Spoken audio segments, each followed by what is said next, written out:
اس نے کوئی 20 کے قریب جھوٹ بولے، اور اس میں اس نے ثابت کیا کہ شیخ القرآن مولانا غلام اللہ خان صاحب رحمہ اللہ وہ عند القبر سما کے قائل تھے۔ ہم نے بار بار ان کو کہا کہ کم از کم تعلیم القرآن سے 1-2 سطریں لکھ دیں کہ ہمارے والد صاحب پر جھوٹ ہے، ہمارے والد صاحب عند القبر صلاۃ و سلام سما کے قائل نہیں تھے۔ میں نے خود پوچھا حاجی اشرف علی صاحب سے، میں نے کہا کہ تھے قائل؟ کہتے ہیں نہیں۔ تو میں نے کہا تعلیم القرآن میں دو، کل آپ بھی مر جائیں گے، لوگ کیا کہیں گے پہلے لوگ؟ تو محنت تو تمہاری یہ ہے کہ ابھی میں آپ سے ایک بات پوچھتا ہوں، سید عنایت اللہ شاہ صاحب کے بارے میں یہ للڑ کیوں نہیں کہتے کہ وہ حیاتی تھے؟ اس لیے کہ ان کی اولاد اپنے باپ کے مسلک پہ پکی ہے، اس لیے نہیں کہتے۔ توجہ ہے نا میری طرف؟ تھوڑی کڑوی ہوں گی لیکن برداشت کرنا۔ اور یہ آج تک اشاعت التوحید کو ثابت کرنا پڑ رہا ہے کہ شیخ القرآن اشاعتی تھا یا حیاتی تھا، یہ مناظرے ہو رہے ہیں۔ اس کی وجہ یہ ہے کہ پیچھے جانشین نہ لے کے انہوں نے اپنے باپ کا عقیدہ چھپایا، اور یہ اس کا واضح ثبوت۔ آج تک تعلیم القرآن سے 2 سطریں شائع نہیں ہوئی کہ مولوی عبد المعبود نے ابا جی پر جھوٹ بولا ہے، میرے والد صاحب کا قرآن والا عقیدہ تھا، نہیں ہوئی، نہیں ہوئی۔ اس کے بعد تعلیم القرآن ہمارا مرکز تھا، وہاں سے فتویٰ شائع ہوا، لولاک لما خلقت الافلاک، یہ کائنات ساری نبی پاک علیہ السلام کے لیے بنی ہے۔ میں نے دورے میں بھی طالب علموں کو بیان کیا، تقریروں میں بھی کہا کہ یہ یہودیوں کا نظریہ ہے۔ اب اس پہ یہ بڑے ناراض ہوئے، کہتے ہیں میرے مفتی کو یہودی کہا۔ تو ہم تعلیم القرآن چل کے گئے، میں حضرت الامیر شیخ القرآن حضرت مولانا محمد طیب طاہری صاحب میرے ساتھ تھے، سامنے میں نے ان سے بات کی، میں نے کہا میں نے تو یہودی نہیں کہا، تیرے ابا جی نے یہودی لکھا ہے۔ مولانا غلام اللہ خان کی تفسیر جواہر القرآن دے، اس میں یہودی لکھا ہوا ہے۔ کہتے ہیں اچھا مجھے پتہ نہیں تھا، میں اصلاح کروں۔ میں تو حیران ہوں، اپنے ساتھی بھی کہتے ہیں یار اسے پتہ نہیں۔ میں نے کہا اتنے ان پڑھ کو تم نے امیر کس قانون سے بنایا جس کو اپنے باپ کی کتاب کا بھی پتہ نہیں؟ اس کے بعد چلے کام، پھر ایک اور فتویٰ آیا کہ صحابہ کو جو کافر کہے اس کے پیچھے نماز پڑھنا مکروہ تنزیہ ہے، اور جو عام مسلمان کو کافر کہے وہ کافر ہے، یہ فتویٰ۔ پھر ایک فتویٰ آیا کہ جو چلے کے لیے جاتا ہے نا تو ایک نماز کا ثواب 49 کروڑ جتنا ملتا ہے۔ یہ بات صحیح ہے؟ انہوں نے کہا الجواب صحیح ہو، یہ مفتیان کرام۔ خیر ہم سنتے رہے۔ پھر وہاں چند مولوی ہے، میں نے میٹنگ کے اندر بات کی کہ یار وہاں ایک مولوی ظہور ہے، اس طرح کے وزن اور بھی ہے، تو وہ اکابرین اشاعت کو ننگی گالیاں دیتی۔ ان کو میں نے بار بار بتایا، ابھی تک نہیں نکالا۔ وہ جو مفتی رکھا ہوا ہے وہ بنی قریظہ کے ہمارے مرکز میں۔ اچھا آگے ذرا چلو، ابھی کیا یہ کتاب شائع ہوگی، یہ آپ بکتری میں پڑھ کے آپ کو سناؤں، در توحید تفنچا۔ اس تفنچا کے تقریباً یہ ہیں 18 مقام جو اشاعت التوحید و سنہ شیخ القرآن مولانا غلام اللہ خان رحمہ اللہ کی تفسیر جواہر القرآن اور اہل السنت کے صریح خلاف ہے، 18 مقام۔ میں اس کے گھر گیا، اس کو جو پیش کیا اور علماء کی خدمت میں پیش کیا۔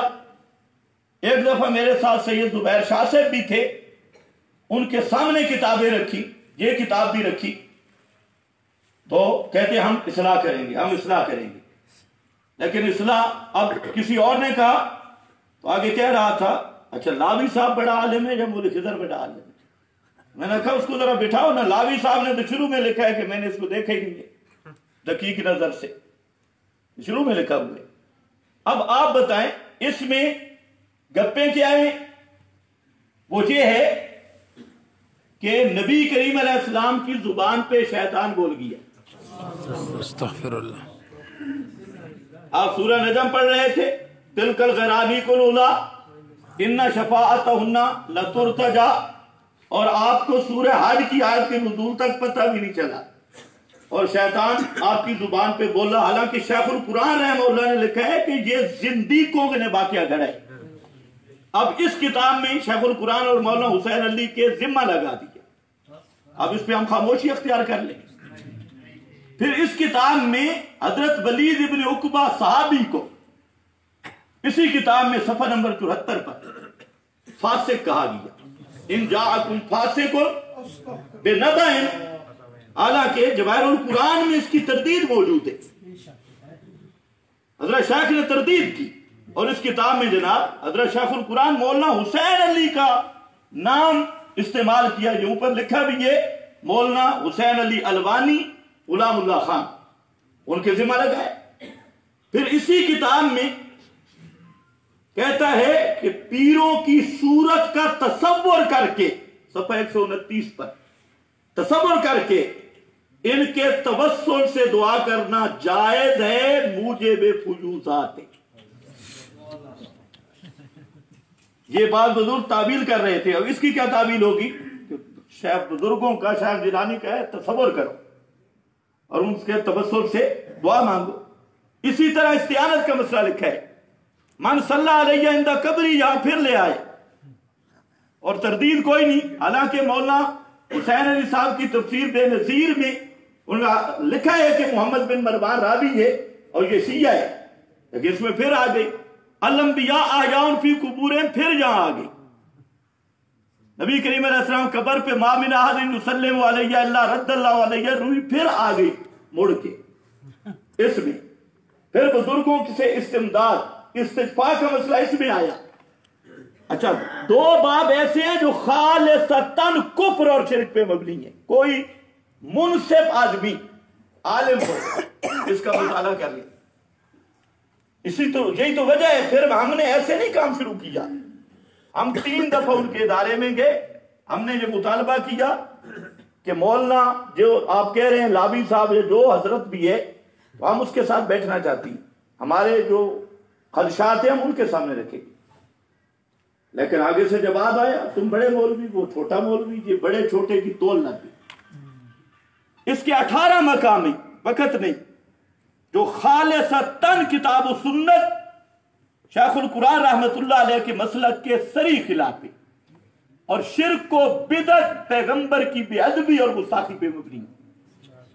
اب یہ ہمارے اکابر کے ذمہ لگتا رہے، ہم خاموش رہے. اشرف علی صاحب کے وکیلوں سے بھی کہتا ہوں، اور ان جو گنڈے اس نے بٹھائے فیس بک پر بک بک کرنے والے، ان وہ دہاڑی دار، ان سے بھی التماس کرتا ہوں کہ میری کوئی بات غلط تو ثابت کرو، ہمت کرو. پھر یہ جہاں اشاعت التوحید و سنہ کا دستور ہے، یہ میرے پاس، اب بھی میں عرض کرتا ہوں میری بات غور سے سنو اور بڑے ادب کے ساتھ اپنے اکابرین سے بھی عرض کرتا ہوں. اس میٹنگ کی وساطت سے یہ اجلاس ہم نے رکھا تھا کہ راولپنڈی ڈویژن کی ہم باڈی بنائیں گے، مقصد یہ تھا اور ہم نے دیا. مجھے جماعت کے ناظم اعلیٰ پنجاب کے، انہوں نے یہ حکمن کہا کہ دستور میں راولپنڈی ڈویژن کی باڈی نہیں. میں نے کہا دستور صرف ہمارے لیے ہوگا یا سب کے لیے؟ انہوں نے کہا سب کے لیے. میں نے کہا ٹھیک ہے، اگر سب کے لیے دستور ہے تو آپ کی بات پہ میں عمل کر رہا ہوں.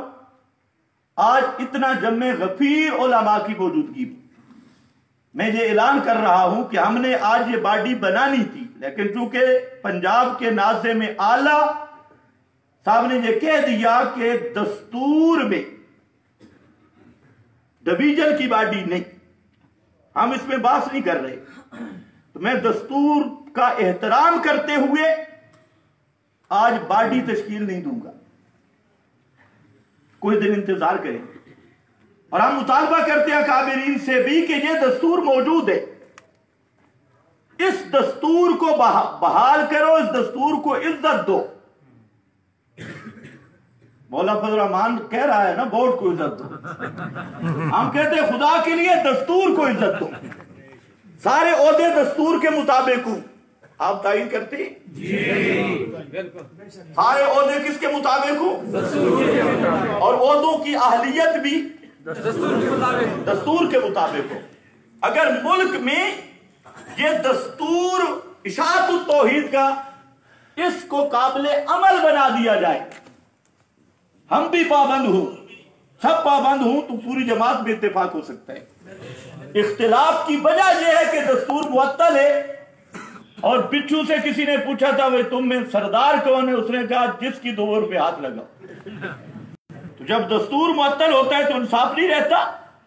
اس دستور میں اب بھی میں کہتا ہوں، میں دستور اشاعت کا احترام کرتے ہوئے آج 6 دسمبر 2020 کو راولپنڈی ڈویژن کی باڈی نہیں بنا رہا، البتہ ہم راولپنڈی ڈویژن کا ایک یونٹ بنائیں گے، باڈی نہیں بنائیں گے، اور مطالبہ کرتے ہیں، سب سے پہلا ہمارا مطالبہ ہے کہ اکابرین خود بھی اس دستور پہ عمل کریں، ہم سے بھی دستور پہ عمل کروائیں تاکہ اختلاف ختم ہو۔